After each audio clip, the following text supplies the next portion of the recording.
لفظ لفظ حکمتیں ابر علم کہیں سے برستی بارشیں شرع کے امور سے دین کے شعور سے. السلام علیکم ورحمۃ اللہ وبرکاتہ. الحمد للہ رب العالمین والصلاة والسلام على أشرف الأنبياء والمرسلين. أشهد أن لا إله إلا الله وحده لا شريك له وأشهد أن محمدًا عبده ورسوله صلى الله عليه وعلى آله وصحبه وسلم.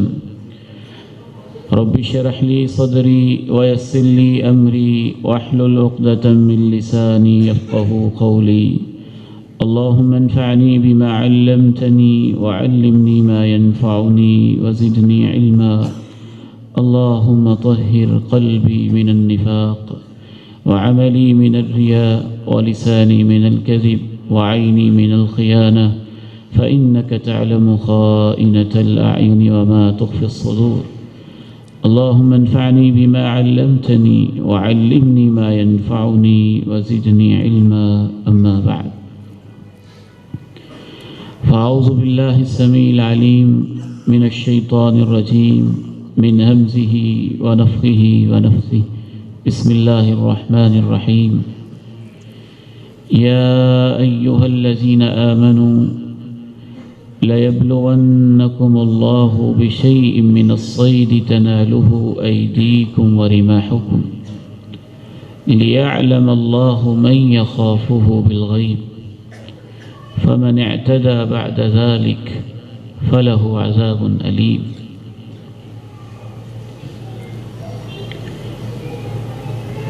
صحابہ کرام رضوان اللہ علیہم اجمعین عمرہ کے سفر پر تھے، اور عمرہ کے سفر میں حالت احرام میں آپ جانتے ہیں کہ شکار کرنا منع ہوتا ہے، لیکن اللہ تعالیٰ کو یہ منظور تھا کہ اللہ تعالیٰ نے صحابہ کرام رضوان اللہ علیہم اجمعین کا ایک امتحان لینا تھا، اور پیشگی بتا دیا. یا ایہا الذین آمنوا، اے ایمان والو، لیبلونکم اللہ، یقیناً لازمی طور پہ اللہ تمہارا امتحان لے کر رہے گا. پھر وہ امتحان اللہ تعالیٰ نے کیسے لیا؟ امام مقاتل عظیم مفسر ہیں، اس آیہ مبارکہ کی تفسیر میں کہتے ہیں کہ وہ امتحان اس طرح سے لیا گیا، اتنا شکار، اتنے پرندے، اتنے ہرن، اور اس قدر زیادہ وافر مقدار میں کہ اس سے پہلے صحابہ کرام نے اپنی پوری زندگی میں اتنا شکار کبھی دیکھا ہی نہیں تھا، اور قریب اتنا کہ فی رحالہم، جو ان کے خیمے تھے، خیمے کے اندر پرندے آ رہے ہیں اور قریب سے شکار گزر رہے. تنالہ ایدیکم، اور اس قدر قریب آ کے پرندے بیٹھ رہے ہیں کہ صحابہ چاہیں تو اپنے ہاتھ سے اس پرندے کو پکڑ کے شکار کر لیں. لِيَعْلَمَ اللَّهُ مَن يَخَافُهُ بِالْغَيْبِ، امتحان کا مقصد بھی اللہ نے بتایا. اے میرے نبی کے صحابہ، میں نے امتحان اس لیے لینا ہے تاکہ واضح ہو جائے کہ خلوتوں میں میرا خوف کون کھاتا ہے. فَمَنِ اعْتَدَى بَعْدَ ذَلِكَ فَلَهُ عَذَابٌ أَلِيمٌ، جو اس پیشگی اطلاع کے باوجود حد سے بڑھے گا. بے شک تم پیغمبر کے صحابہ ہو، غزوہ بدر کر چکے ہو اور بہت سارے معرکے لڑ چکے ہو، لیکن اس امتحان کے اندر تم میں سے جو ناکام ہو کے حد سے بڑھے گا اسے دردناک عذاب ہوگا۔ اس آیت مبارکہ سے پتہ چلتا ہے کہ یہ سنت اللہ ہے کہ اللہ خلوتوں میں امتحان لیتا ہے۔ میں آپ لوگوں سے ایک سوال پوچھنا چاہتا ہوں اور آپ کے ضمیر پہ دستک دے کے پوچھنا چاہتا ہوں، اگر خلوتوں میں صحابی رسول ہو کر ایک پرندے کا کوئی شکار کر کے اس پہ زیادتی کرے تو اس کے لیے تو عذاب علیم ہے، اور اگر 21ویں صدی میں میرے اور آپ جیسا کوئی گناہگار خلوتوں میں لوگوں کی عزتوں کا شکار کرے تو اس کا کیا بنے گا؟ آج ہماری جنریشن کا یہ مسئلہ نہیں ہے کہ وہ نماز نہ پڑھتے ہوں، یہ بھی بہت بڑا مسئلہ ہے، لیکن اتنا بڑا نہیں کہ نماز بالکل نہ پڑھتے ہوں۔ مسئلہ تو ان لوگوں کا ہے جو نماز پڑھتے بھی ہیں۔ مسئلہ یہ نہیں ہے کہ واعظ و تذکیر نہ ہوتی ہو، واعظ و تذکیر بھی ہوتی ہے۔ مسئلہ یہ نہیں ہے کانفرنسز نہ ہوتی ہوں، کانفرنسز بھی ہوتی ہیں۔ ایشو یہ نہیں ہے کہ رمضان میں ہم روتے نہ ہوں، پرابلم یہ نہیں ہے کہ تاک راتوں میں ہم جاگتے نہ ہوں۔ اصل چیلنج یہ نہیں ہے کہ ہم مختلف اجتماعات کے اندر آنسو نہ بہاتے ہوں۔ آج اس دور کا بہت بڑا امتحان یہ ہے کہ وہی لوگ جو اپنے اجتماعات میں رونے والے ہوتے ہیں، نمازوں میں آنسو بہانے والے، تاک راتوں میں گریہ وزاری کرنے والے اور شب زندہ بیداری کا ثبوت دینے والے، وہی لوگ جب فیس بک کے پیج اور واٹس ایپ کے گروپ پہ بیٹھتے ہیں، مسئلہ یہ ہے کہ اس وقت ان کا ایمان کہاں ہوتا ہے۔ انسان کی دو حالتیں ہوتی ہیں، یا وہ خلوت میں ہے یا جلوت میں ہے۔ جلوت اوپن پلیسز، گیدرنگ، اجتماع، سب کے سامنے موجود ہونا، اس میں بھی ڈرنا تو چاہیے، لیکن اس میں ڈرنے کے فیکٹرز اور بھی ہوتے ہیں۔ آپ کو محسوس ہوتا ہے میں نے گناہ کیا تو سارے لوگ دیکھ رہے ہیں، میں نے گناہ کیا تو میری بے عزتی ہوگی، میں نے گناہ کیا تو میرے وقار پہ حرف آئے گا اور کردار پہ ایک دھبا لگ جائے گا، میں نے گناہ کیا تو بدنامی ہوگی، میں نے گناہ کیا تو فلاں استاد دیکھ رہا ہے، فلاں شخص دیکھ رہا ہے۔ گویا جلوت میں گناہ سے بچنے کے داعیے، فیکٹرز اور اسباب و علل بہت سارے موجود ہیں۔ خلوت جب انسان اکیلا ہو اور اسے علم ہو کہ میں جو کچھ کروں گا اس کو ڈیلیٹ کر سکتا ہوں، میں جو کچھ دیکھوں گا اس کو انکرپٹ کر سکتا ہوں، میں جو براؤزنگ کروں گا اس کی ہسٹری اپنے کارڈ سے واش کر سکتا ہوں۔ ان حالات میں جو صرف اللہ کی خاطر غلط براؤزنگ سے بچ جاتا ہے وہ اپنے خلوت کے امتحان میں کامیاب انسان ہوتا ہے۔ تو آئیے اس نشست میں اللہ تعالیٰ کی توفیق سے ہم یہی دیکھیں گے کہ سوشل میڈیا پہ آج ہماری خلوتیں کتنی متاثر ہیں۔ اگر وہاں ہم اس امتحان میں کامیاب ہو جائیں تو انعام کیا ہے، ناکام ہو جائیں تو نقصان کیا ہے، اور ہم کامیاب کیسے ہو سکتے ہیں، وہ کون سے ٹولز اور ذرائع ہیں جن کو اپنانے سے ہم کامیاب ہو سکتے ہیں۔ دنیا کی 7.5 ارب کی تقریباً آبادی ہے، جس میں سے موبائل یوزرز تقریباً 5 ارب کے قریب ہیں، اور جو 5 ارب موبائل کے یوزرز ہیں ان میں سے تقریباً 2.5 ارب لوگ فیس بک، کو استعمال کرنے والے ہیں اور ایکٹیو یوزرز ہیں۔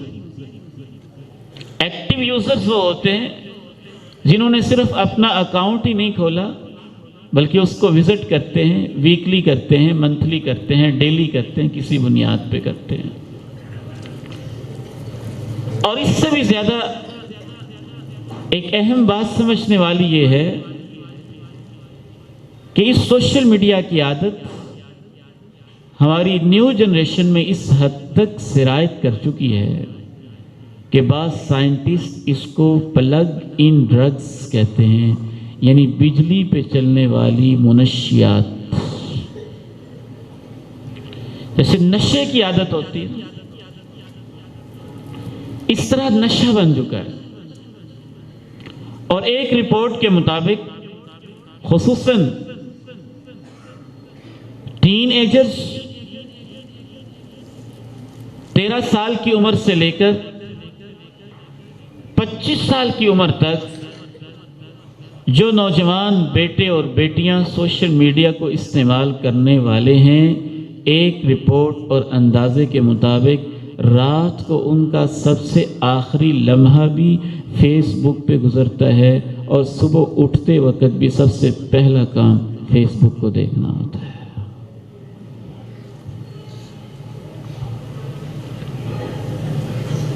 صرف یہی نہیں، پھر سوشل میڈیا کے ان ذرائع کے اوپر ایک دور وہ ہوتا تھا جب برائی کرنا مشکل ہوتا تھا، غلط منظر، غلط نگاہی اور کسی ننگی و برہنہ تصویر کو دیکھنے کے لیے سینما ہاؤس ہے شہر سے دور یا کسی جگہ پہ چھپ کے لوگ جاتے تھے۔ جن برائیوں کو دیکھنا اور کرنا مشکل تھا، آج میرے بیٹوں اور بیٹیوں کے لیے، چھوٹوں اور بڑوں کے لیے ان سے بچنا مشکل بنا دیا گیا ہے۔ سابقہ دور کے اندر جن چیزوں سے ہم 20-21 سال کی عمر تک واقف نہیں ہوتے تھے، اس دور میں 7, 8, 9, 10 سال کے بچے بھی پردے کی ان چیزوں سے واقف اور آگاہ ہو چکے ہیں۔ ستم بالائے ستم یہ ہے، ستم بالائے ستم یہ ہے کہ صرف یہی نہیں کہ وہ چیزیں تنہائیوں میں ہمارا امتحان ہیں۔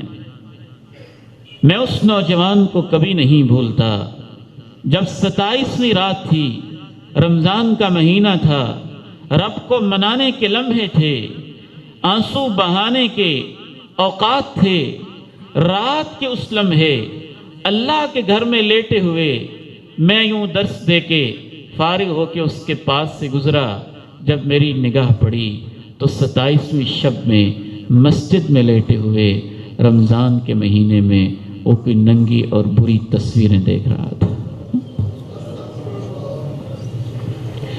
کراچی کے سفر پہ آتے ہوئے میں جب جہاز پہ بیٹھا تو میرے دائیں ایک سفید داڑھی والے بزرگ تھے۔ مجھے خوشی ہوئی کہ داڑھی والے ہیں، بزرگ ہیں، بڑی عمر کے ہیں، یہ کوئی 1.5 گھنٹے کا سفر فضاؤں میں اچھا گزر جائے گا، لیکن مجھے یہ بتاتے ہوئے شرم محسوس ہو رہی ہے کہ آدھے سے زیادہ وقت انہوں نے اپنے موبائل پہ ویڈیو، میوزک اور گندی تصویریں گزارنے میں دیکھا کہ میوزک تو میرے کان میں پڑ رہا تھا اور اونچی اونچی آواز سے پڑ رہا تھا۔ اس دور کا بہت بڑا امتحان بن چکا ہے۔ اگر اس امتحان میں ہم کامیاب ہوتے ہیں تو 3 انعام اس کے میں آپ کے سامنے عرض کرنا چاہتا ہوں۔ اگر نقصان ہو گیا تو اس کے بھی کوئی 3 سزائیں اور پھر آخر میں بچنے کے 3 ذریعے، وہ انشاءاللہ میں آپ کے سامنے عرض کرتا ہوں۔ أعوذ بالله من الشيطان الرجيم إن الذين يخشون ربهم بالغيب لهم مغفرة وأجر كبير وأسروا قولكم أو اجهروا به إنه عليم بذات الصدور ألا يعلم من خلق وهو اللطيف الخبير۔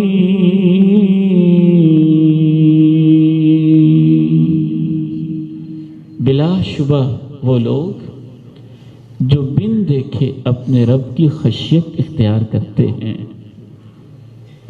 دو اس کے معنی، بالغیب کہ یا تو تعلق ہے ربہم سے کہ انہوں نے اپنے رب کو نہیں دیکھا اور پھر بھی اپنے رب سے ڈرتے ہیں، اور دوسرا مفہوم یہ ہے کہ ان کو دنیا کی کوئی آنکھ نہیں دیکھ رہی ہوتی، وہ خود عالم غیب میں ہوتے ہیں، کوئی ان کو آبزرو نہیں کر رہا ہوتا، وہ پھر بھی اپنے رب سے ڈرتے ہیں۔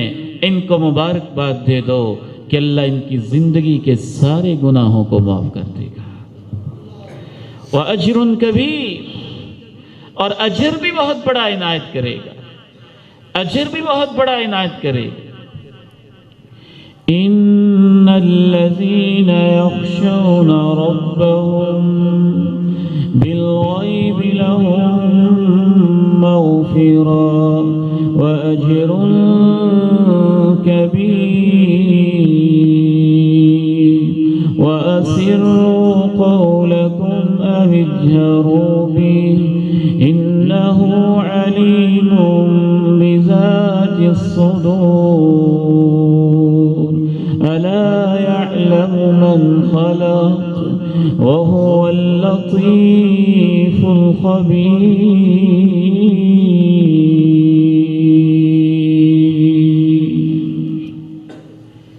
اللہ کے پیارے نبی علیہ السلام ارشاد فرماتے ہیں، ایک شخص ہے زندگی بھر عمل سے غافل رہا ہے،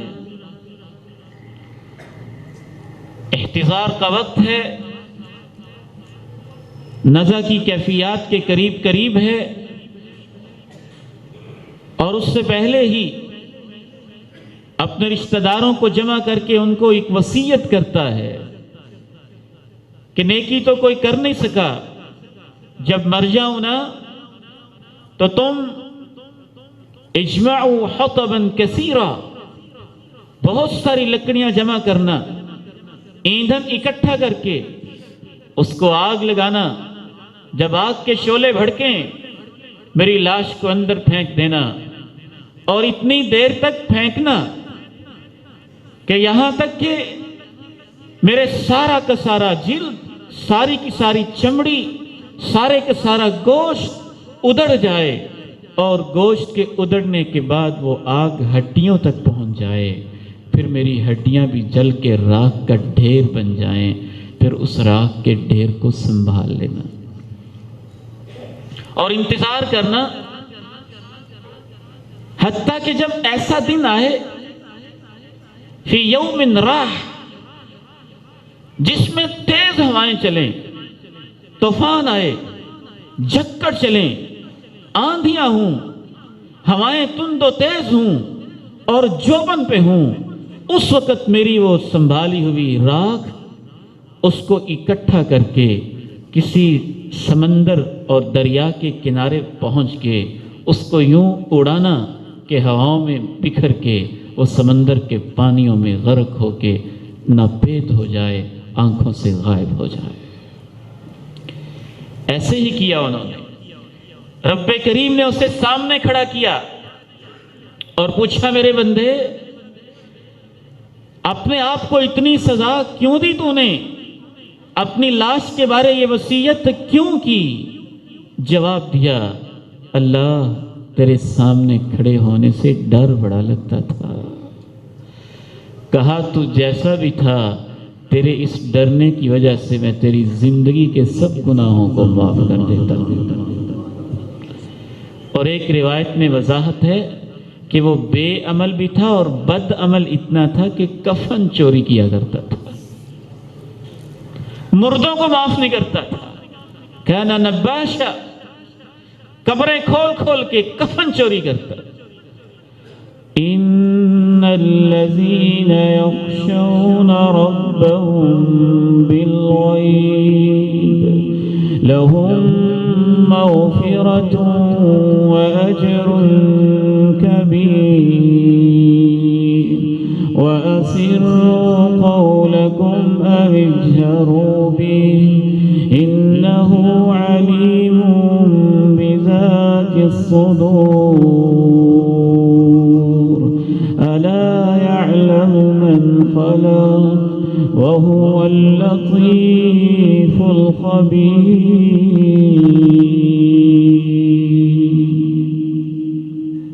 دو تین چیزیں یہاں قابل غور ہیں۔ یہ سورہ ملک ہے نا، اور یہ ہمارے ڈیلی سلیبس میں شامل ہے۔ ایسا نصاب ہے کہ اس کو روزانہ پڑھنا چاہیے۔ کہا ان کے لیے بخشش بھی ہے اور بہت بڑا اجر بھی ہے۔ اگلی بات، سوشل میڈیا پہ آپ نے اپلائی کر کے قرآن کی اس آیت کو بار بار سننا ہے، اور میرے بیٹوں اور میری بیٹیوں، میرے بزرگوں، میرے بھائیوں، میری بہنوں، میری ماؤں، اور ان کو دلوں کی تختیوں پہ نوٹ کر کے جانا ہے۔ اللہ جزائے خیر دے بہرا پیر کی جامع مسجد کے ان منتظمین کو، نوجوان بھائیوں کو، بیٹوں اور بزرگوں کو، جنہوں نے خوبصورت محفل اس لیے نہیں سجائی کہ ہم سنیں، کپڑے جھاڑ کے ادھر سے سن کے ادھر سے نکال کے چلے جائیں۔ اس کا نام ہے تربیتی سیمینار۔ یہ آپ کی تربیت، پیوریفیکیشن، تزکیہ مقصود ہے، میرا بھی اور آپ کا بھی۔ اللہ اس مقصد میں ہمیں کامیاب فرمائے اور ان منتظمین کو اجر عظیم نصیب فرمائے۔ وَأَسِرُّوا قَوْلَكُمْ أَوِ اجْهَرُوا بِهِ إِنَّهُ عَلِيمٌ بِذَاتِ الصُّدُورِ وَأَسِرُّوا قَوْلَكُمْ أَوِ اجْهَرُوا بِهِ إِنَّهُ عَلِيمٌ بِذَاتِ الصُّدُورِ أَلَا يَعْلَمُ مَنْ خَلَقَ وَهُوَ اللَّطِيفُ الْخَبِيرُ۔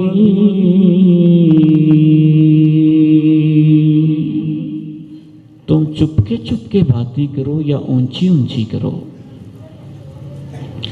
آہستہ آہستہ باتیں کرو یا جہرن کرو، سرن کرو یا جہرن کرو، خفیہ کرو یا علانیہ طور پہ کرو، کیا باتیں ہیں قرآن کی، اللہ کے کلام کے کیا کہنے ہیں، ہر دور میں کیسی رہنمائی کرتا ہے۔ اس کو ذرا اپلائی کریں اپنے سوشل میڈیا کے اوپر، فیس بک اکاؤنٹ کے اوپر، واٹس ایپ کے گروپ کے اوپر، یوٹیوب کے چینلز کے اوپر، انٹرنیٹ کی سائٹس کے اوپر، ٹویٹر کی ٹویٹس کے اوپر، اور اپنے سارے میسیجز کے اوپر، اپنی کالز کے اوپر اور رانگ کالز کے اوپر، اور اپنے مسڈ کالز کے اوپر، اپنی لائکنگ کے اوپر، اور اپنی سارے کی سارے فیورٹ جو شیئرنگز ہیں ان کے اوپر رب کریم 21ویں صدی کے مسلمانوں، بیٹوں بیٹیوں سے خصوصاً میں اللہ کا بندہ رب کے کلام کی روشنی میں عرض کرنا چاہتا ہوں، رب کریم ہمیں کہنا چاہتے ہیں تم آہستہ آہستہ کرو یا اونچی اونچی کرو، تم کوڈ لگا کے کرو یا کوڈ اوپن کر کے کرو، تم کمرے بند کر کے کرو یا کمرے کھول کے کرو، تم میسیجز کرو یا تم چیٹنگ کرو، تم امیج بھیجو یا تم کلپ بھیجو، تم شیئرنگ کرو یا تم لائکنگ کرو، تم فارورڈ کرو یا تم پوسٹنگ کرو، ذرا ایک دھیان رکھ کے کرنا کہ رب کریم صرف یہی نہیں کہ تمہاری سب چیزوں سے واقف ہے، وہ تو یہ بھی جانتا ہے کہ جب کر رہے ہو تو تمہارے سینوں میں نیت کیا ہے، نیت کیا ہے۔ وَأَسِرُّوا قَوْلَكُمْ أَوِ اجْهَرُوا بِهِ إِنَّهُ عَلِيمٌ بِذَاتِ الصُّدُورِ ألا يعلم من خلق وهو اللطيف الخبير۔ بھلا وہ نہیں جانتا جس نے تمہیں پیدا کیا ہے، وہ جس نے تمہیں دیکھنے کے لیے آنکھیں دے دی ہیں، وہ جس نے تمہیں ٹچ کرنے کے لیے فنگر پرنٹس دے دیے ہیں، انگلیاں دے دی ہیں، وہ جس نے تمہیں ٹیکنالوجی کا علم دے دیا ہے، وہ جس نے تمہاری آنکھوں کے پیچھے 1,30,00,000 لائٹ ریسیپٹرز لگا دیے ہیں، وہ جس نے تمہیں سننے کے لیے کان اور اس کی سماعتیں دے دی ہیں، تم آخر سوچتے کیوں ہو؟ وہ جس نے تمہیں پیدا کیا ہے وہ خود جانتا ہی نہیں ہے تم کیا کر رہے ہو۔ ألا يعلم من خلق وهو اللطيف الخبير۔ وہ لطیف بھی ہے، وہ خبیر بھی ہے۔ اللہ کے ناموں پہ ذرا غور کریں، وہ لطیف بھی ہے، وہ خبیر بھی ہے، وہ علیم بھی ہے، وہ شہید بھی ہے، وہ حفیظ بھی ہے، وہ مقیت بھی ہے اور وہ محیط بھی ہے اور وہ رقیب بھی ہے۔ اللہ نے ایسے ایسے اپنے نام بتائے اپنے علم کے حوالے سے، خصوصاً اس آیت مبارکہ میں 3 ناموں کی طرف اشارہ کیا، 2 واضح طور پہ بتائے، کہا میں علیم ہوں، میں لطیف ہوں، میں خبیر ہوں۔ ہم تینوں کا معنی قریب قریب کرتے ہیں، ان میں بڑا گہرا فرق پایا جاتا ہے۔ علیم، اللہ ایسی ہستی ہے ازل سے ابد تک، کائنات کی تخلیق سے پہلے اسے علم تھا انسان کیا کریں گے، جو اس کا ازلی و ابدی نالج ہے، اس حوالے سے وہ علیم ہے، اور لمحے لمحے کی اس کو رپورٹ پہنچ رہی ہے، تازہ بتازہ خبریں بھی وہ دیکھ رہے سن رہے، اس لحاظ سے اس کو خبیر کہتے ہیں۔ وہ علیم بھی ہے، وہ خبیر بھی ہے، کہا لطیف بھی ہے۔ تمہاری ہر خبر، ہر داستان، ہر رپورٹ، ہر شیئرنگ کے اندر گہرائیوں کے اندر اتر کے وہ دیکھتا ہے، اس لحاظ سے وہ لطیف ہے، باریک بین ہے، وہ حفیظ بھی ہے کہ جو تم کر رہے ہو اس کا ریکارڈ محفوظ بھی کر رہا ہے، وہ شہید بھی ہے، اس کو وہ دیکھ بھی رہا ہے، وہ محیط بھی ہے، اس کے تمام پہلوؤں سے وہ مکمل طور پر آگاہ بھی ہے۔ تم جو بھی کرنا چاہو کر لو، لیکن یاد رکھنا وہ تمہارے سینوں کی نیتوں کو بھی جانتا ہے۔ إن الذين يخشون ربهم بالغيب لهم مغفرة وأجر كبير۔ تو پہلا انعام یہ ہے کہ جو خلوتوں میں ڈر جائے گا اللہ اس کی زندگی کے سب گناہوں کو معاف فرما دے گا۔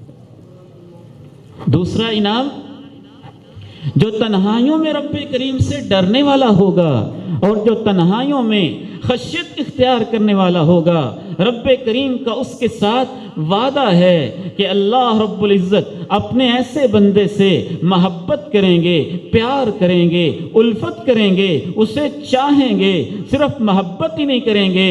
میرے بیٹوں اور بیٹیوں، خصوصاً میں آپ کی توجہ اپنی طرف پوری یکسوئی چاہتا ہوں۔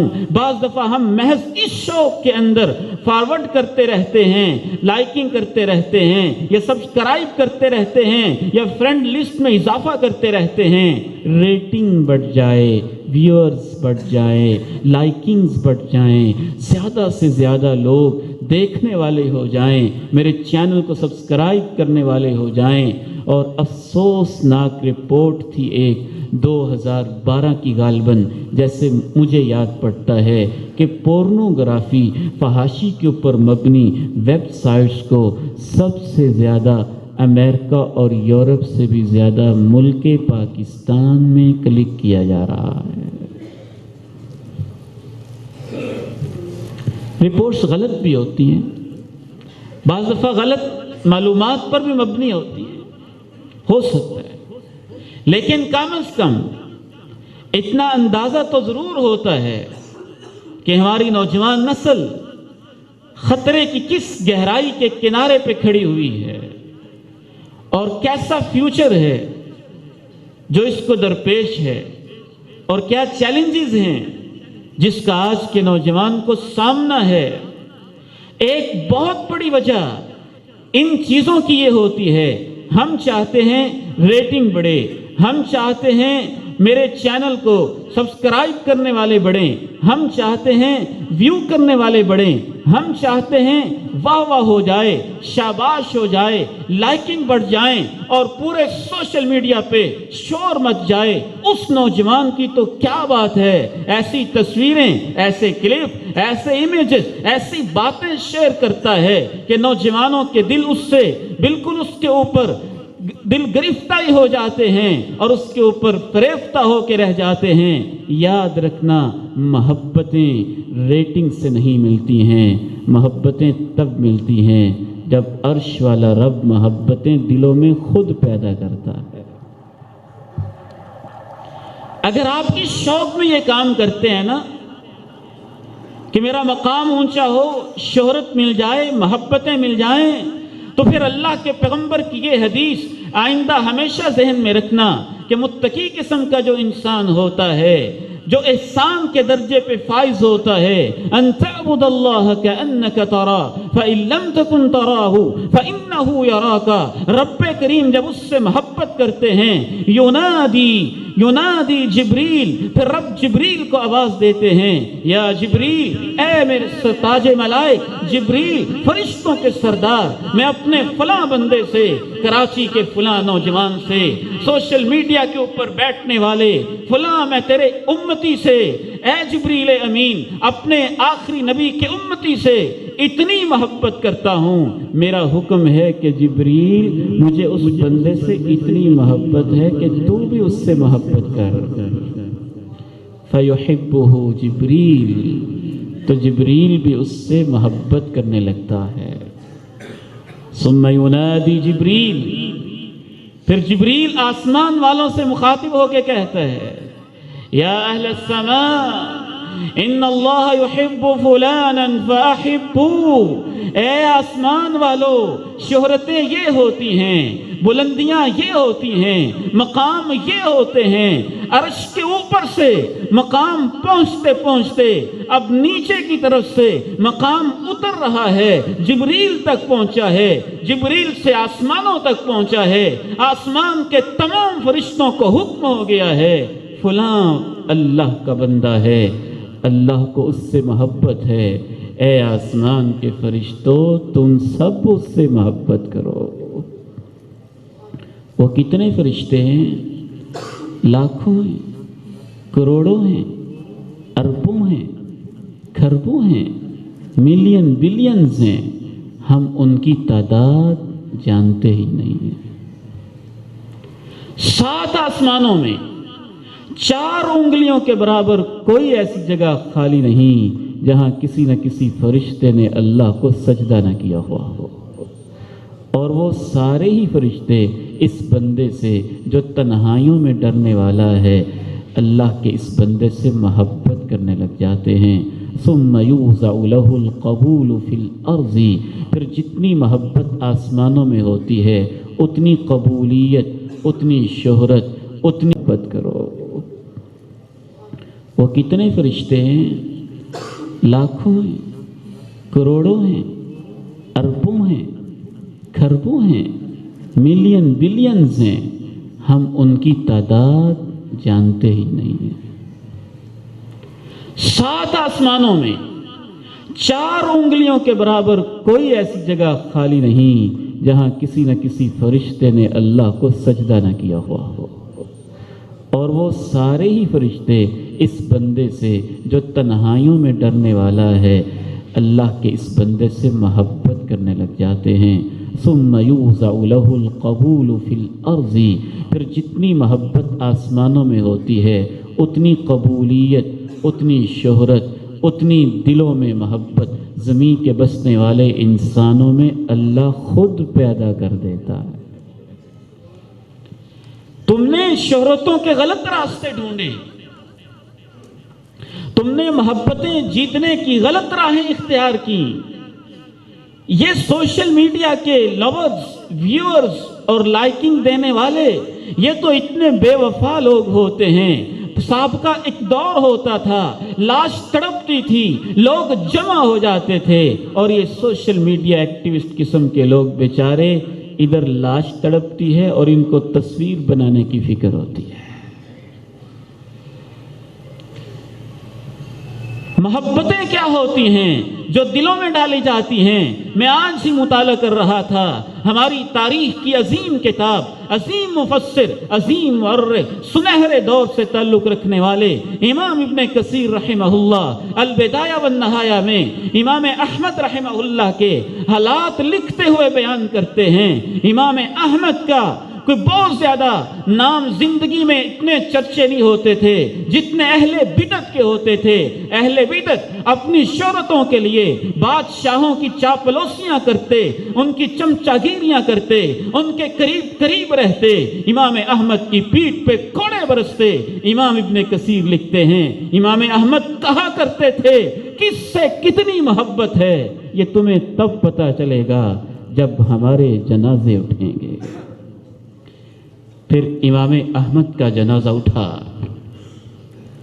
امام ابن کثیر لکھتے ہیں وقت کے بادشاہ نے باقاعدہ اپنے عمال کی، کاتبین کی، سیکٹریز کی ڈیوٹی لگائی کہ تم نے کاؤنٹ کرنا ہے امام احمد کے جنازے میں کتنے لوگ شامل ہوتے ہیں۔ فَعُدُّوا أَلْفَ وَثَلَاثَمِائَةِ أَلْفٍ فَعُدُّوا أَلْفَ وَثَلَاثَمِائَةِ أَلْفٍ۔ امام ابن کثیر لکھتے ہیں اس دور میں جب بادشاہ نے گنتی کروائی تو امام احمد کے جنازے میں شامل ہونے والے 13 لاکھ انسان تھے۔ 13 لاکھ انسان تھے۔ اور بعض لوگوں کو جگہ نہ ملی تو ایک روایت میں یہ بھی اضافہ ہے کہ کچھ لوگوں نے کشتیوں میں کھڑے ہو کے امام احمد رحمہ اللہ کا جنازہ ادا کیا۔ امام احمد کا ہمسایہ کہتا ہے البدایہ والنہایہ کے حوالے سے کہ میں نے شمار کرنے کی کوشش کی، امام احمد کے جنازے کو دیکھ کر، صرف جنازے کو دیکھ کر 20,000 یہودی، عیسائی اور مجوسیوں نے کلمہ پڑھ لیا تھا۔ اللہ محبتیں پیدا کرتا ہے، دل اس کے اختیار میں ہوتے ہیں۔ آپ کی پورنوگرافی کے اوپر مبنی سائٹس کی وجہ سے اور چینل کی وجہ سے وقتی طور پہ آپ کو شاباش، واہ واہ اور لائکنگز اور ریٹنگ اور ویورز تو مل سکتے ہیں، لیکن آخرت کی بدنامیاں ہمیشہ ہمیشہ کے لیے آپ کے کھاتے میں پڑ سکتی ہیں۔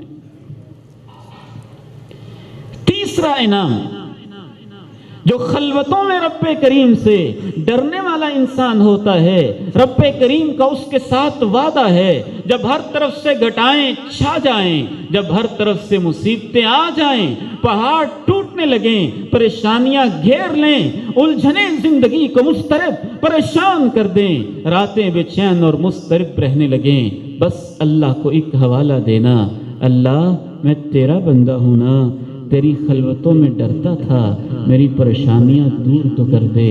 رب ذوالجلال اس بات پہ گواہ ہے، اگر سامنے پتھر بھی ہوں گے تو اللہ پتھروں کو پیچھے ہٹا دے گا۔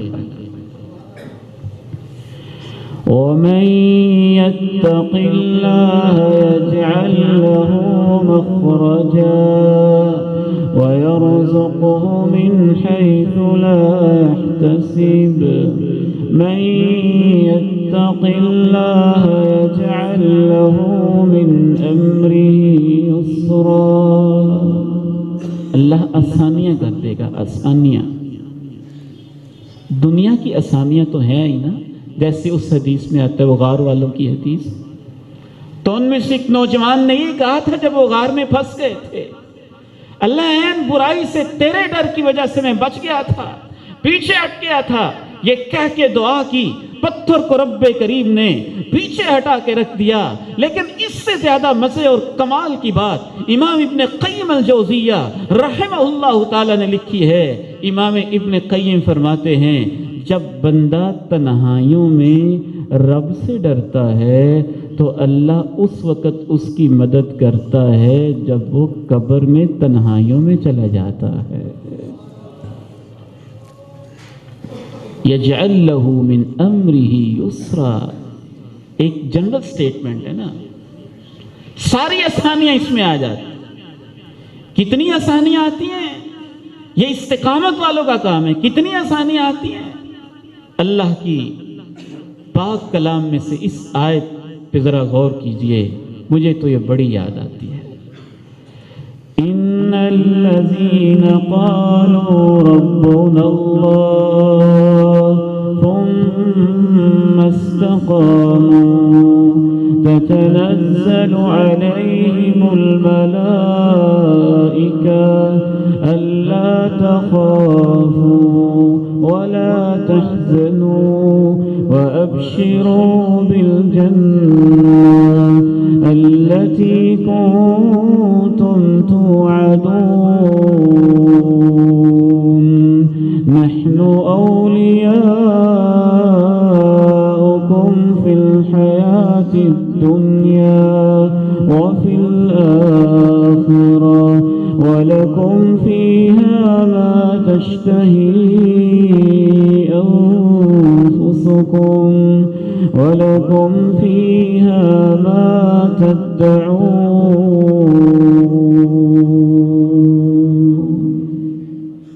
اتنی آسانیاں فرشتے روح بعد میں نکالتے ہیں اور پہلے اس کو کہہ دیتے ہیں آئندہ کیا ہوگا، ڈرنا نہیں. پیچھے کیا ہوگا، غم نہیں کھانا. مبارک ہو جس جنت کے وعدے تھے، آج ہم تمہیں اس کی مبارک بات دینے آئے ہیں. سارے ہی چھوڑ جائیں گے، غم نہیں کھانا، پریشان نہیں ہونا.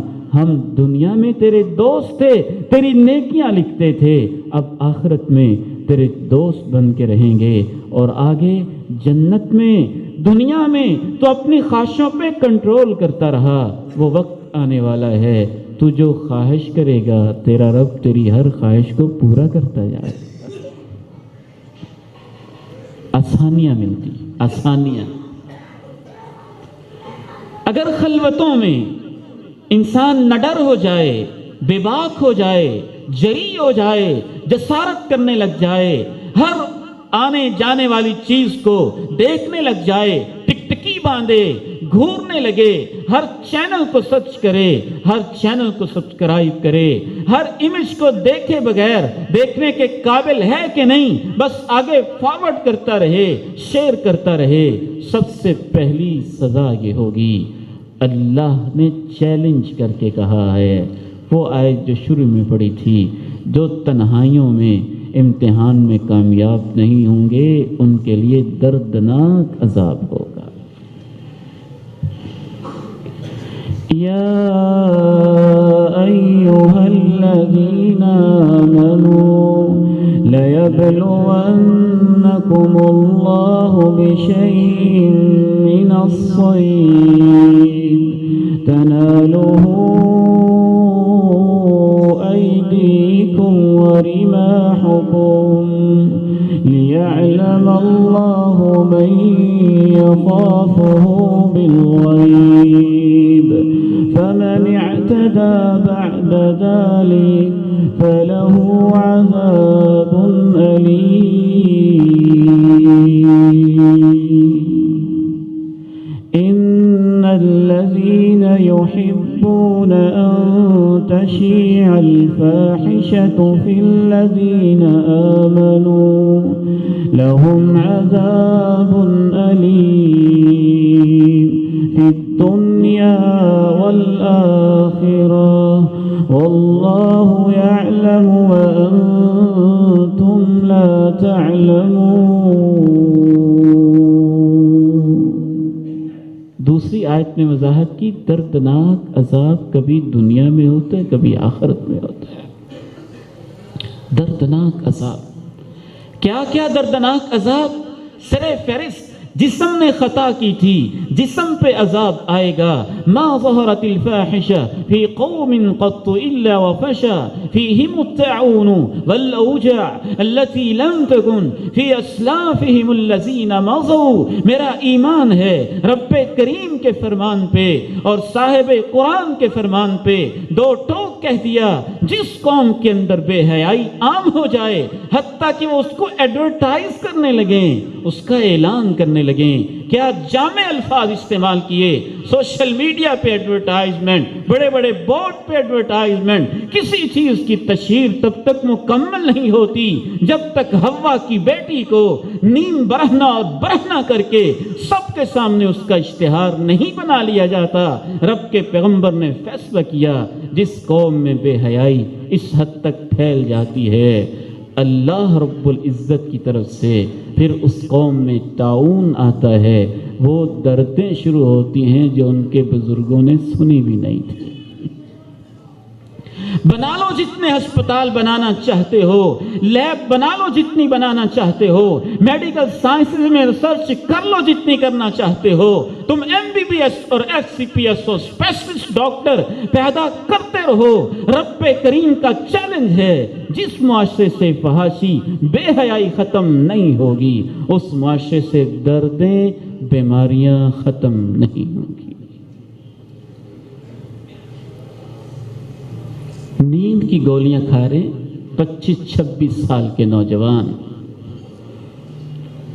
جس مائیکل ہارٹ کو سن کے تم اپنے آپ کو ریلیکس کرنا چاہتے ہو اور اپنے آپ کو سکون فراہم کرنا چاہتے ہو، میرے نوجوان بیٹوں اور بیٹیوں، وہ تو ایسا گویہ تھا خود اس کو نیند نہیں آتی تھی جب تک نشے کے انجیکشن نہیں لگواتا تھا.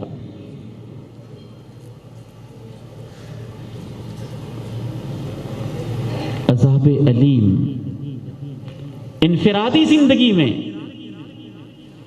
اور پھر اجتماعی زندگی میں. امام ابن کثیر رحمہ اللہ تفسیر ابن کثیر میں لکھتے ہیں کہ قوم لوط جب فحاشی میں ساری حدوں کو پھلانگ گئی اور انسانیت کی سطح سے نیچے گر گئی، رب کریم نے پوری کی پوری بستی کو اٹھایا، حتیٰ کہ آسمان کے کتے آسمان کے اوپر جو قریب پہنچے تو جو ان کی بستی کے کتے تھے ان کے بھونکنے کی آوازیں آسمان پہ سنائی دینے لگیں.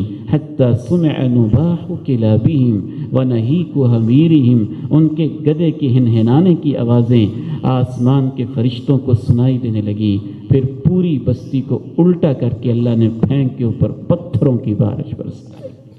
عذاب علیم. 2005 کا زلزلہ میں کبھی نہیں بھول سکتا. کشمیر کی خوبصورت وادی ہے، مظفر آباد کا شہر ہے. 2005 کی ایک صبح زلزلہ آتا ہے. ہم راجوال کی جماعت کی طرف سے ایک تعاون کے سلسلے میں وفد بن کے وہاں پہنچتے ہیں. میں اپنی آنکھوں سے اس بات کا مشاہدہ کرتا ہوں. ایسے عذاب علیم کے منظر نظر آتے ہیں. ایک نیلم نامی ہوٹل، 7 اس کی منزلیں. وہاں کے دوستوں سے ہم پوچھتے ہیں یہ نیچے کیا نظر آ رہا ہے؟ بتاتے ہیں یہ 7 منزلہ ہوٹل تھا. جب زلزلہ آیا ہے تو اس کی 7 منزلیں زمین میں دھنس گئی ہیں. عذاب علیم ہوگا. دوسری سزا یہ ہوگی کہ جب آپ سوشل میڈیا کے اوپر ان چیزوں کو انجوائے کرنے لگیں گے، نقد سزا یہ ملے گی کہ آہستہ آہستہ کرتے کرتے آپ کے اندر سے ایمان رخصت ہوگا، منافقت بڑھے گی. جب ایمان رخصت ہو جائے گا منافقت بڑھ جائے گی. الحیاء والایمان قرناء جمیعا فاذا رفع احدهما رفع الاخر. رب کے پیغمبر نے کہا ایمان و حیا لازم و ملزوم ہوتے ہیں، ساتھ ساتھ رہتے ہیں. حیا چلا جاتا ہے ایمان چلا جاتا ہے. الحیاء شعبۃ من الایمان، یہ ایمان کی اہم ترین شاخ ہوتی ہے. جب ایمان جاتا ہے پھر منافقت آتی ہے. جب منافقت آتی ہے پھر دل پہ زنگ لگتے ہیں. جب دل پہ زنگ لگ جاتے ہیں پھر سوشل میڈیا پہ بے حیائی کرنے والے، دیکھنے والے، پوسٹ کرنے والے، فارورڈ کرنے والے لوگ حرم مکی میں امام کعبہ کے پیچھے قرآن کے 30 پارے بھی سن لیں تو ان کو تلاوت اور عبادت کی لذت نصیب نہیں ہوگی۔ ہر چیز کی ایک مٹھاس ہوتی ہے، ایمان کی اپنی حلاوت ہے، برائیوں کی اپنی مٹھاس ہے، اور جو ایمان کی مٹھاس سے محروم ہو جائے، برائیوں کی مٹھاس کا عادی ہو جائے، اس کا قلب مریض ہو جاتا ہے، پھر اس کی مثال اس مریض انسان کی طرح ہوتی ہے جو اندر سے بیمار ہو چکا ہے۔ اب اس کو میٹھی چیزیں بھی کھلائیں تو اس کو ذائقہ کڑوا لگتا ہے، کیونکہ وہ بیمار انسان ہے۔ تیسری سزا یہ ہوگی تو شیخ محترم قاری صاحب آپ کو سنا رہے تھے، لَأَعْلَمَنَّ أَقْوَامًا مِّنْ أُمَّتِي يَأْتُونَ يَوْمَ الْقِيَامَةِ بِحَسَنَاتٍ أَمْثَالِ جِبَالِ تِهَامَةٍ يَجْعَلُهَا اللَّهُ هَبَاءً مَنْثُورًا۔ میں یقینی طور پہ نبوت کی آنکھوں سے دیکھتا ہوں، نبوت کے علم سے جانتا ہوں ایسے لوگوں کو جو قیامت کے دن تہامہ پہاڑوں جیسی نیکیاں لے کے آئیں گے، سب راکھ کی ڈھیر بن جائیں گی۔ وجہ یہ ہوگی کہ اپنی خلوتوں میں رب کی حرمتوں کو پامال کرنے والے ہوں گے۔ آخری 10 منٹ کے اندر اب سماعت کیجئے پھر علاج کیا ہے، کیسے ہم اپنے آپ کو ٹرین کریں، کیسے ہم اپنی تربیت کریں کہ ہم سوشل میڈیا کے اس چیلنج میں اور فحاشی کی بڑھتے ہوئے اس سیلاب میں اپنے آپ کو بچا پائیں۔ اس کا سب سے پہلا علاج اور سب سے پہلا حل تو وہی ہے جو سورہ ملک میں آیا تھا، کہ ہمارے اندر یہ یقین آ جائے کہ ہم کبھی بھی تنہا نہیں ہوتے۔ ما يكون من نجوى ثلاثة إلا هو رابعهم ولا 5 إلا هو سادسهم ولا أدنى من ذلك ولا أكثر إلا هو معهم۔ عام زندگی ہو یا سوشل میڈیا کی چیٹنگ ہو، نجوا کا لفظ استعمال ہوا ہے نا، خفیہ باتیں کرنا، سرگوشیاں کرنا۔ رب کریم نے ہمارا ایمان بنایا کہ جب 3 لوگ چیٹنگ کرتے ہیں، سرگوشیاں کرتے ہیں، آہستہ آہستہ باتیں کرتے ہیں، تو یاد رکھا کرو کہ چوتھا ان کے ساتھ ان کا رب ہوتا ہے۔ جب فیس بک پہ 2 لوگ باتیں کر رہے ہوتے ہیں تو تیسرا رب ہوتا ہے۔ جب 3 لوگوں کا واٹس ایپ کا گروپ ہوتا ہے تو چوتھا رب ہوتا ہے۔ جب 5 لوگوں کا گروپ ہوتا ہے تو چھٹا رب ہوتا ہے۔ جب اکیلا ہوتا ہے تو دوسرا رب ہوتا ہے۔ اس سے کم ہوں یا اس سے زیادہ، جب ہزاروں اور لاکھوں اور اربوں کی تعداد میں فیس بک کے یوزرز ہوتے ہیں تو ان کے ساتھ بھی ان کا رب ہوتا ہے۔ پہلا یہ یقین اور ایمان پیدا کریں کہ ہم تو تنہا ہوتے ہی نہیں، دنیا والوں کے لیے ہم تنہا ہوتے ہیں، لیکن رب تو ہمارے ساتھ ہوتا ہے۔ وَإِذَا سَأَلَكَ عِبَادِي عَنِّي فَإِنِّي قَرِيبٌ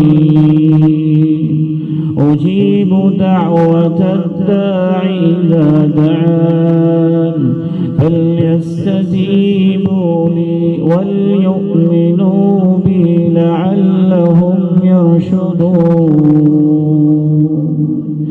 نحن أقرب إليه من حبل الوريد۔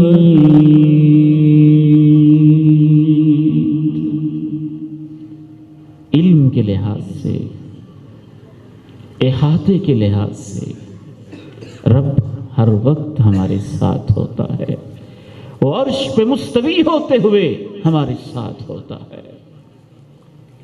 اپنی یہ تربیت کیجئے، نوجوان نسل کی، بیٹوں بیٹیوں کی اس نہج کے اوپر تربیت کیجئے کہ ان کے شعور و لاشعور میں، ان کے رگ و ریشے کے اندر یہ ایمان سرایت کر جائے۔ دوسرا حل یہ ہے کہ صرف رب کریم ہی ساتھ نہیں ہوتے، ہر وقت کرامن کاتبین بھی تو ساتھ ہی ہوتے ہیں نا۔ جب بھی کوئی سوشل میڈیا پہ غلط حرکت کرتا ہے نا، ایک دفعہ چونکتا ضرور ہے، دائیں دیکھتا ہے، بائیں دیکھتا ہے، دروازہ دیکھتا ہے، ونڈو دیکھتا ہے، موبائل دیکھتا ہے، سیو ہے، کوڈ لگا ہوا ہے، اور کوئی مسئلہ تو نہیں ہے، کوئی غلط میری حرکت کوئی دیکھتا تو نہیں ہے۔ چند لمحوں کے لیے اس وقت یہ یقین بھی ذہن میں تازہ کر لیا کریں کہ کوئی دیکھے یا نہ دیکھے، اوپر رب بھی دیکھ رہا ہے، اور کرامن کاتبین تمہاری انگلی کی ہر ٹچنگ کو نوٹ کر رہے ہیں۔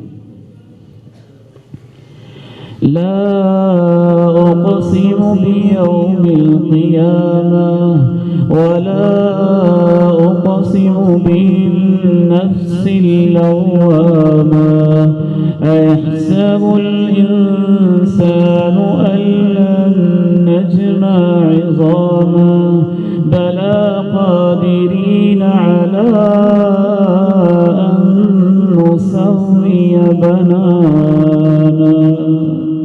خصوصی طور پہ میں غور کرتا تھا کہ اللہ انگلیوں کے پوروں کا بیان کیوں کیا ہے؟ جیسے تم سمجھتے ہو ایسے نہیں ہوگا، مجھے روز قیامت کی قسم ہے، تمہارے اس ضمیر کی قسم ہے جو برائی کرتے ہوئے تمہارے اوپر دستک دے رہا ہوتا ہے، کہہ رہا ہوتا ہے نہ کرو نہ کرو نہ کرو۔ کیا انسان یہ سمجھے بیٹھا ہے کہ ہم اس کی ہڈیاں اکٹھی نہیں کریں گے؟ کیوں نہیں؟ ہاں، ہم ہڈیاں تو کیا، ہم تو اس کی انگلیوں کے پورے بھی ٹھیک ٹھاک کریں گے۔ میں سوچتا تھا اللہ تو نے انگلیوں کے پوروں کا خصوصی تذکرہ کیوں کیا ہے؟ تو اللہ کی طرف سے میرے دل میں دو جواب ڈالے گئے، دو جوابات دل میں آئے، صحیح غلط ہو سکتے ہیں، انسانی سوچ ہے، لیکن دل میں یہ خیال آتا ہے کہ اے رب کریم، تیرے قرآن کے ہر لفظ میں حکمت ہوتی ہے، مجھے سمجھا دینا اس میں کیا حکمت ہے، انگلیوں کے پوروں کا کیوں تذکرہ ہے؟ تو اس بندہ فقیر کی سمجھ میں یہ بات آئی کہ شاید اس لیے تذکرہ ہے کہ آج کا انسان سب سے زیادہ ٹچ سکرین کے اوپر گناہ انگلیوں کے پوروں ہی سے کرتا ہے نا۔ کر لو جو کرنا ہے، ہم تمہاری انگلیوں کے پورے ٹھیک کر دیں گے۔ اور شاید اس لیے بھی تذکرہ ہے کہ انگلیوں کے پورے ہر انسان کی آئیڈینٹیفیکیشن فراہم کرتے ہیں۔ ہر انسان کی انگلیوں کے پورے علیحدہ علیحدہ ہیں، یہ بھی پتہ چل جائے گا یہ کس کی انگلیاں ہیں۔ تھمب امپریشن لگاتے ہو نا تم، 7.5 ارب کی انسانوں کی آبادی میں سے ہر انسان کا تھمب امپریشن اپنا اپنا ہے جو اس کے لیے آئیڈینٹی کا کام کرتا ہے۔ ہم یہ بھی پہچان لیں گے انگلیوں کے پورے کس کے ہیں، اور ہم بھی یہ پورا ڈیٹا اوپن کر دیں گے، یہ پورے کیا کرتے رہے ہیں۔ تیسرا اس کا علاج، اپنی آنکھوں کی حفاظت کرنا سیکھیں۔ جب بھی کوئی برا منظر آئے فوری طور پہ اپنی آنکھوں کو پست کر لیں، اس کو ہائیڈ کر دیں، ایڈ بلاک کر دیں، کوشش کریں اس کو چھپائیں فوری طور پر۔ اچانک پہلی نگاہ معاف ہو جائے گی، بار بار دیکھو گے تو مؤاخذہ اور حساب ہوگا، اور نامہ اعمال میں آنکھوں کا زنا لکھا جائے گا۔ قل للمؤمنین یغضوا من ابصارهم ويحفظوا فروجهم ذلك ازکی لهم ان اللہ خبیر بما یصنعون۔ ایک آخری علاج سماعت کیجیے۔ امام ابن قیم رحمہ اللہ تعالی لکھتے ہیں، اوحى اللہ تعالی الی نبی من الانبیاء، اللہ نے نبیوں میں سے ایک نبی کی طرف یہ وحی کی کہ اپنی قوم کو جمع کرو، اور ان کو ایک پیغام دو۔ قوم کے لوگ جمع ہو گئے، پیغمبر نے پوچھا اللہ آج ان کو کیا خصوصی پیغام دینا ہے؟ کہا آج ان کو یہ پیغام دینا ہے، ان سے کہنا ہے اے آدم کے بیٹو، اے آدم کی بیٹیوں، تمہاری ماں دیکھتی ہو تو گناہ کرتے ہوئے شرما جاتے ہو، تمہارا باپ دیکھے گناہ کرتے ہوئے شرما جاتے ہو، تمہارا استاد دیکھے گناہ کرتے ہوئے شرما جاتے ہو، کوئی بڑا دیکھے گناہ کرتے ہوئے شرما جاتے ہو۔ یا ابن آدم اجعلتنی اہون الناظرین الیک، سب سے ہلکا اور کمزور تمہارا رب ہی نظر آیا ہے، میں دیکھتا ہوں اور تم مجھ سے شرماتے ہی نہیں ہو۔ ما لکم لا ترجون للہ وقارا، ما لکم لا ترجون للہ وقارا وقد خلقكم أطوارا ألم تروا كيف خلق الله 7 سماوات طباقا وجعل القمر فيهن نورا وجعل الشمس سراجا۔ کیا ہو گیا تمہیں؟ صرف اللہ کی کوئی قدر نہیں ہے، اسی کی عزت نہیں ہے، اسی کا خوف نہیں ہے؟ آئیے اللہ تعالیٰ سے دعا ہے، ایک سوال میں آپ سے کرنا چاہتا ہوں، آپ نے جواب نہیں دینا، صرف سوچنا ہے۔ اس عظیم مسجد میں انشاءاللہ جہاں محدث شیخ عبداللہ ناصر رحمانی حفظہ اللہ جیسے مشائخ آپ کی تربیت کرتے ہیں، لیکچر دیتے ہیں، اللہ ان مشائخ کی عمر میں برکتیں پیدا فرمائے۔ اس عظیم مسجد میں بیٹھے ہوئے آپ سے ایک سوال ہے، دستک ہے آپ کے دلوں کے دروازوں پر، جواب نہیں سننا چاہتا، بس اپنے من میں جھانک کے آپ نے سوچنا ہے۔ اگر پنجاب سے آیا ہوا یہ مہمان، اللہ کا یہ بندہ، اور میں وضاحت کر دوں میں مدینہ یونیورسٹی کا فاضل نہیں ہوں، ہمارے منتظمین کو غلطی لگی ہے، میری P H D Punjab university سے ہے اور ماسٹرز میرا انٹرنیشنل اسلامک یونیورسٹی اسلام آباد سے ہے، اور میری ویسے تعلیم راجوال اور جامعہ سلفیہ فیصل آباد کی۔ تو بس احباب اپنی طرف سے لکھ دیتے ہیں، مجھ سے پوچھے بغیر، یہ غلطی سے ان سے لکھا گیا۔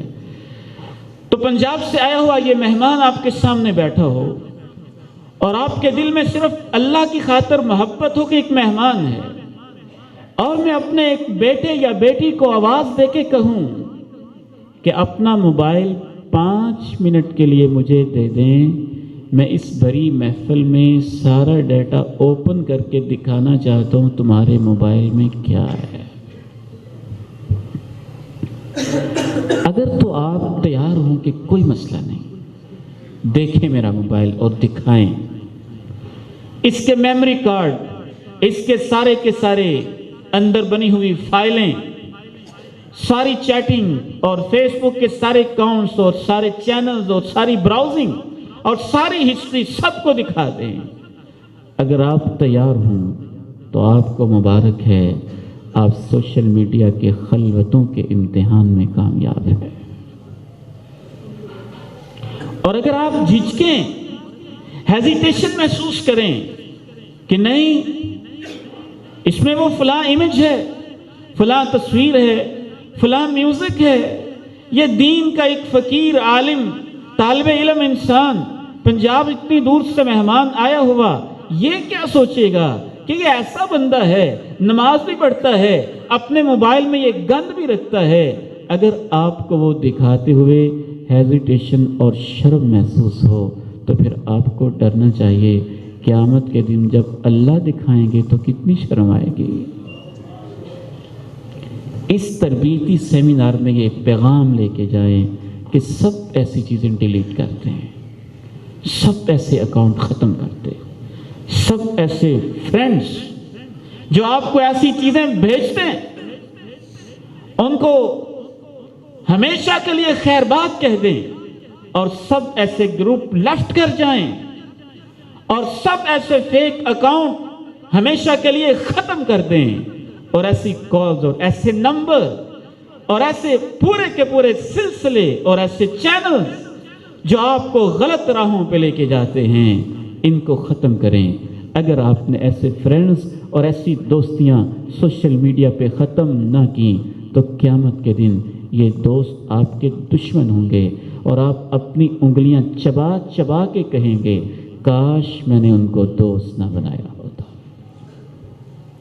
اللہ تعالیٰ سے دعا ہے مجھے اور آپ کو اس پہ عمل کی توفیق نصیب فرمائے۔